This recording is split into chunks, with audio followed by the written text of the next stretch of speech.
สำหรับพี่น้องเขาเข้ามาเย้าในก็แค่ดอกกดไลค์กดแชร์บันค้าวสีกำค้ายินจมใหญ่นำค่ะบังค้ามาส่งมือในก็มาเฮาทบกันแทงค่ะเนาะมือในเดี๋ยวเอาดังเร็วมีฮาเลยครับโลมาต่อไต่ใครในพี่น้องเขาค่ะเนาะในตัวเร็วมีฮาเลยครับโลในอันรีสนใจเข้าใจมีสังพ้องในนั่นมากก็โดยจำกันค้า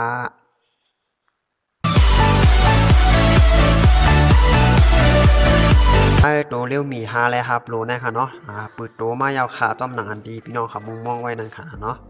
ปืดตัวมาในเมืองอินเดียค่ะเนาะแดดดีวังไข่ในกูเมืองแหละ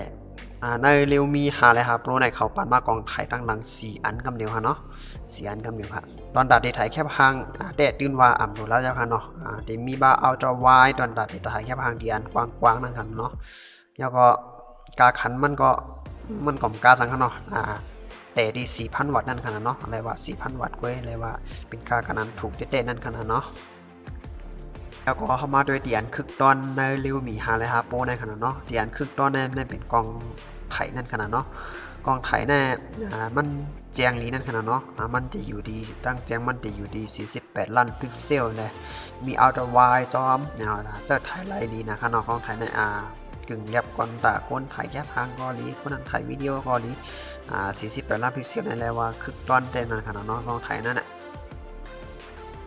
ตอนตัวเครื่องค่ะเนาะตอนตัวเครื่องแน่มาด้วยแน่มันเด่มพอเปิงกันตั้งเลี้ยวมี3ก็คือค่ะเนาะ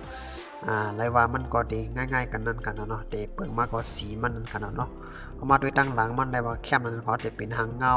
ประมาณยาเสียงไฟนี่ก็มันเด้งเงาวับมีเผือออกมาโดยก็หางหนีตาไว้อยู่ค่ะน่าดูเครื่องในอันเขาเฮ็ดออกมาแทงกำไรในมันขำนำไรมันกันนำไรนั่นขนาดเนาะนำตันบอกสังว่าตกใส่น้ำในน้ำเต็มเขาทั้งหน้าดูเครื่องเฮาขานั่นขนาดเนาะ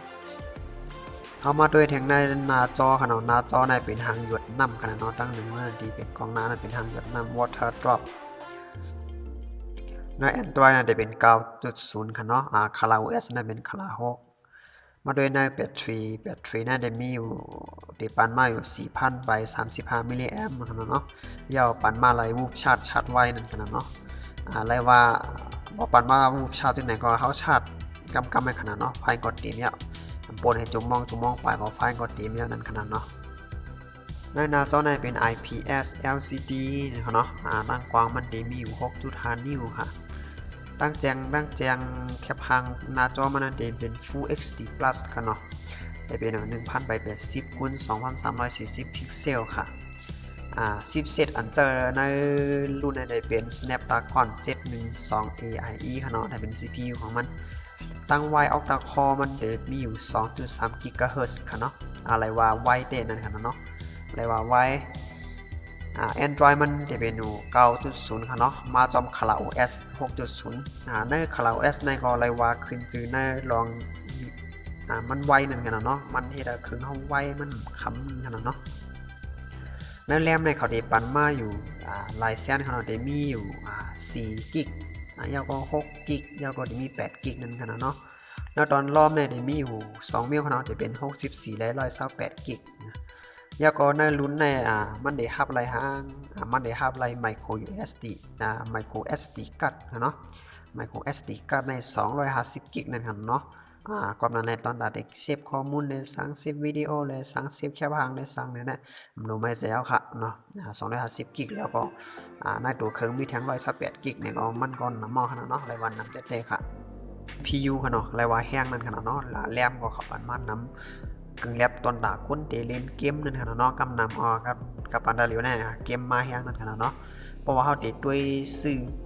โฟนเสียอันนึงเนี่ยเฮาต้องด้วยแฮงมันดี CPU มันแล้วก็ด้วยปาติแรมมันสังว่าแรมมันอ่ำสูง CPU มันอ่ำสูงเฮาได้มาเล่นเกมไหนก็มันได้คำนั่นขนาดเนาะแล้วก็มันได้เฮ็ดให้เครื่องเฮาเกี่ยวไม้แทอินมาก็สังว่าเลยถึงมาก็เครื่องเฮานั้นก็มันได้เทิงกว่านั้นขนาดเนาะก็นั้นเลยสังว่าได้ซื้อโทรศัพท์เกาหลีซื้อ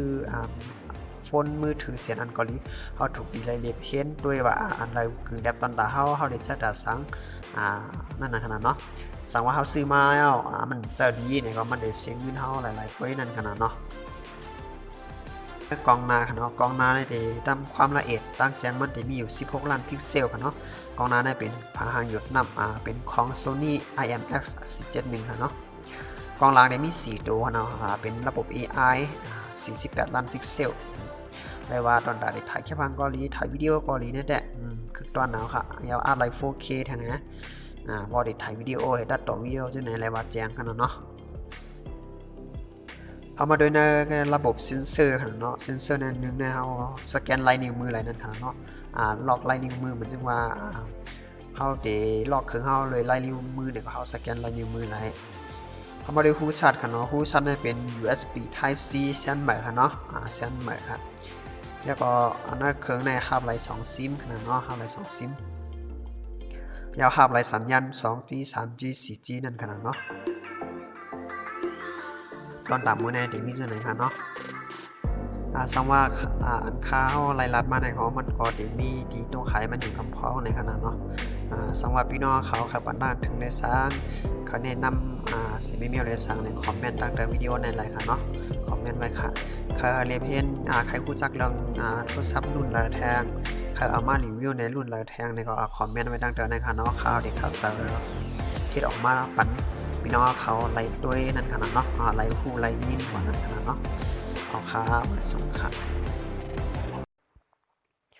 รอยใต้แรงเซอร์วิสยินดีรับตอนอยู่ค่ะ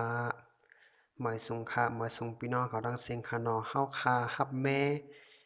ฟงกุลุรุ่นค่ะเนาะรับแม่ฟงรับแม่เครื่องปริ้นตารับแม่เครื่องเผาแป้งค่ะเนาะบ่าวพงพี่น้องค่ะน้ำมันแตกเกาหลีฮู้ชัดมันก้อยเกาหลี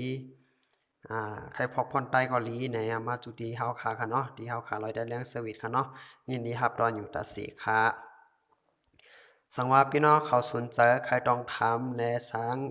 กับสืบติดต่อในสังในก็กับสืบไลติmy phone